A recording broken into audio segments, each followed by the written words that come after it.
In this week's episode, we are going to talk about this little ray of sunshine. My name is Robert Bronkhorst. Welcome to Round Talk Serpents.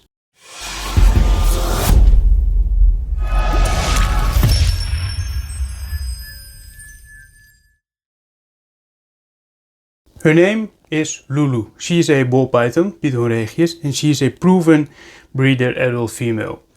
Genetically speaking, she is a pastel, banana, Mojave spider. That she is pastel is obvious by the color of her eyes. They are that very nice green coloration. Hopefully the camera picks up on that. And she also produced a pewter with a male that did not have pastel in it. So that pastel part is proven out. We cannot be sure about the banana though. Just kidding. Of course, she's banana. She's bright yellow. She has that beautiful banana colors. There is no doubt she's banana. She also produced bananas. The spider is a dead giveaway by the beautiful pattern she has, which you can see very clearly now that she has a new shed on her. She just shed it out yesterday. So I thought this would be a great time to make a video about her. I am not 100% certain about the Mojave part yet, because that is not proven out. But to be honest, there is a lot of contrast in this animal. And I think a bumblebee, so pastel, spider, banana without anything else to boost the contrast a little bit, probably would not look this nice. So I do think she will prove out in the next clutch on Mojave, but she is and probably will be the last spider combination in my collection. I kept her back when I sold all the other proven breeder spider females, because she was the only banana female that I had, and she was also still a subadult. I already had her for 2 years, but she was growing slowly but surely, and I didn't want to waste all that effort and sell my last banana female for probably quite cheap, because and she has spider and she didn't grow that fast. So there probably wasn't a lot of market for her. So I would really have to sell her for a very low price, waste all the effort, and don't have a banana female. So I just said, you know what, I'm just gonna keep her. I'm just gonna keep one spider ball python, because yeah, they have that wobble issue, but she hasn't had it so bad. Now that she's in gray tops, I did have her in a clear top and she did wobble a lot. She also didn't eat that great. She just started to eat good when I put her in the gray tops. So that was the trick for her, for this individual. I think the wobble comes out when they have a lot of stress. So if you find a way to reduce the stress, the wobble, the neurological problem will lessen a bit. And I think I found what works for this animal. So now she doesn't wobble a lot. But I did sell all the other spider females, because I had 2 bumblebees, or bumblebee combination, 1 queen bee I think. And so I produced quite a few spiders. And I had a really tough time selling them. Eventually I sold them all in a big wholesale, which was going to Japan. But I think if I had to sell them individually here in the Netherlands or in Europe, I probably still had some of those spiders left. So that was the point when I decided, okay, I'm not gonna make a lot of spiders. Just gonna have 1 small female. I don't think she will get big ever. So she will keep laying small clutches. Her last clutch was 4 eggs and maybe up to 6, nothing more than that. But spiders always keep intriguing me a little bit because of the unmatched pattern. And clown comes close to it, but clown doesn't have the whites that spider has. So yeah, I can't really be spider, sadly, because of the wobble. I don't think she will be in my collection forever, right? Because collections evolve, space is limited, and for now I can still justify keeping this animal, because she still is my only banana female.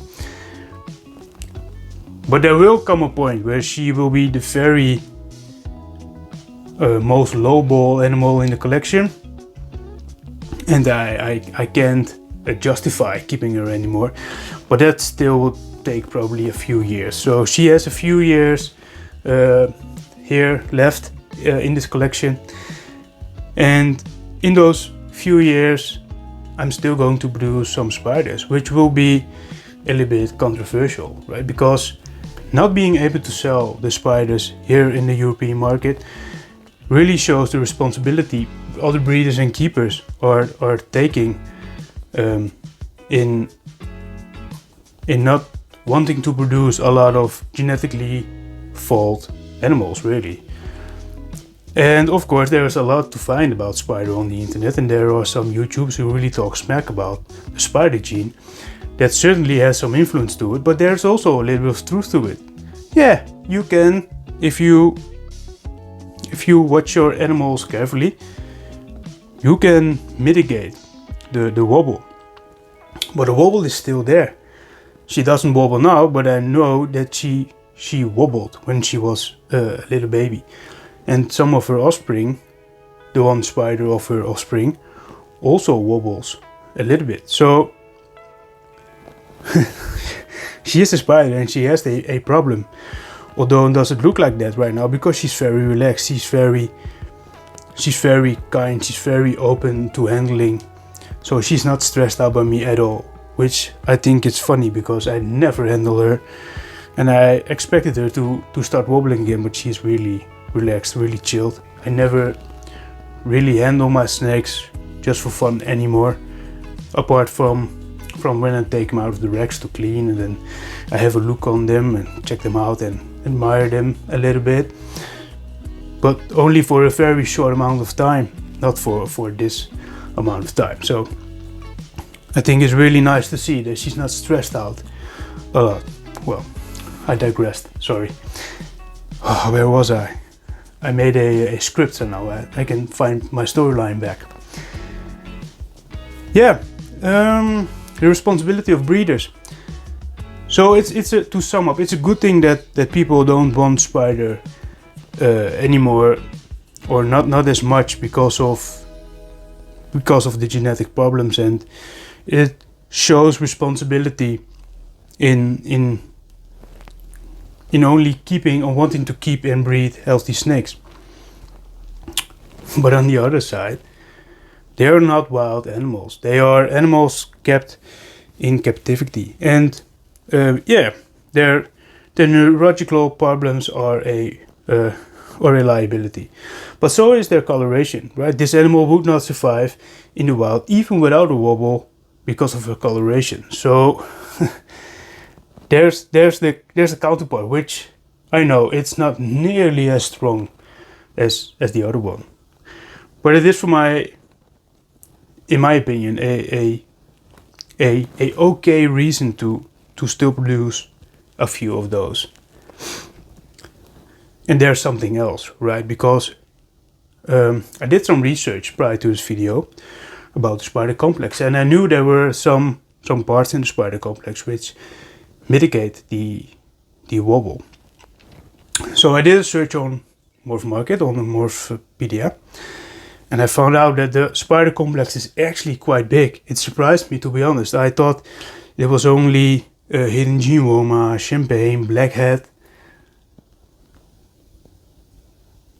and that was about it, I thought.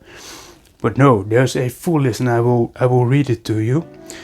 The spider complex contains Blackhead, Champagne, Chocolate, Cypress, Hidden Gene Woma, Saar. I did hear about Saar, but not in depth. Sable, never heard of that gene before. Shadow, also new to me. Spot Nose, I didn't know Spot Nose was in the spider complex, but it makes sense because it wobbles. Wookie, and of course spider itself. So that's actually quite a comprehensive list, if you ask me. And what was most striking to me, because I clicked on some of the images, I've never heard about Sable or Shadow, is that in that same complex there were a lot of different looks. Champagne looks completely different to spider. Wookie looks completely different to spider. Cypress looks completely different to spider. And Sable and Shadow have some really dark colorations. Cypress a little bit red coloration. Blackhead obviously look quite different. Well, Blackhead does have a little bit of a spider-like pattern, right? With the all black back and then the alien heads being different. So you can find some similarities in there if you're really looking for it, but it amazed me that such a big complex with so many different, completely different looks, yet they all are genetically on the same place in the DNA, which I think was quite funny. I think the spider complex might be the biggest complex in ball python genetics for now, which is cool. What also strikes me is that a lot of those genes in the complex don't have issues at all, and only can have some issues when they are paired together or when they are in the super form, like Cypress. The super Cypress apparently can have a wobble, but normal Cypress don't, which is cool. What I also know is that Blackhead, if you pair a Blackhead to a spider, it really reduces the wobble. So what I'm going to do this year, I'm pairing it to Drum, our super Bongo, to see if Bongo, the combination of spider and Bongo, also mitigates the problem. But after that, I will pair it to my Blackhead male, and I will see if I can get a super Blackhead to pair it to every single year. So all the spiders do have one copy of Blackhead, and Blackhead spiders still have a lot of the spider looks left. So not all is lost, except for the wobble. That's the plan. That's how I hope to produce spiders that I can tell with a straight face are fine and do not wobble because of the genetic makeup they have. I hope that justifies me keeping her around for a few more years and not put me on the list of very unconventional breeders who make animals who are flawed. She isn't really flawed now, is she? She is happy. If you find how your specific animal works, I don't think they really have to suffer. I also think if you don't find out how your animal works, or if the wobble is really too severe, I don't think they have a very good quality of life. But apparently you can, as you can see, she really does. She's really not having any issues, as we know. Who knows, maybe she's really dizzy. We just don't know that. But she appears to be a normal ball python. So the next topic was how to improve this combination, and I already sort of briefly talked about that, and that is adding Blackhead to this combination, right? Always pairing it to a super Blackhead will allow you to make spiders without wobble, and you can improve the genetic makeup of the super Blackhead. So let's say a Calico super Blackhead, or what would really improve it as well, I think, Enchi super Blackheads. So you can make interesting combinations with spider and Blackhead without the wobble. But I think that's as far as we know now. Maybe Bongo is also a great option, but as far as we know now, could be the best way to move forward.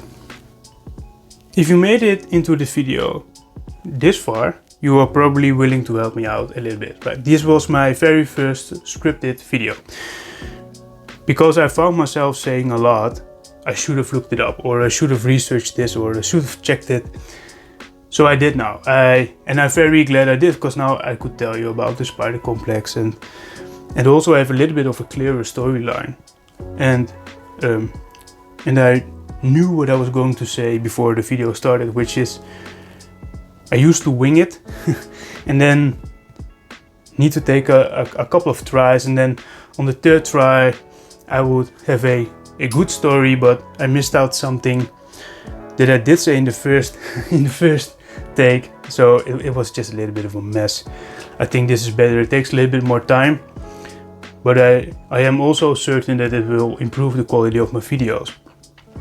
But if there's anything you see that can be improved, please let me know. And I am well aware that I am in the beginning of this journey and that there is a lot that I still need to learn and can do differently to really improve the video. I watch YouTube as well, and I can compare my videos with other creative videos, even in the same industry, and know that there is still a lot of things to improve. So if you have any ideas, please let me know in the comments below. It will help me out a lot and I would certainly appreciate it. For now, I really like to thank you for your time. I hope you enjoyed and see you in the next video. Bye.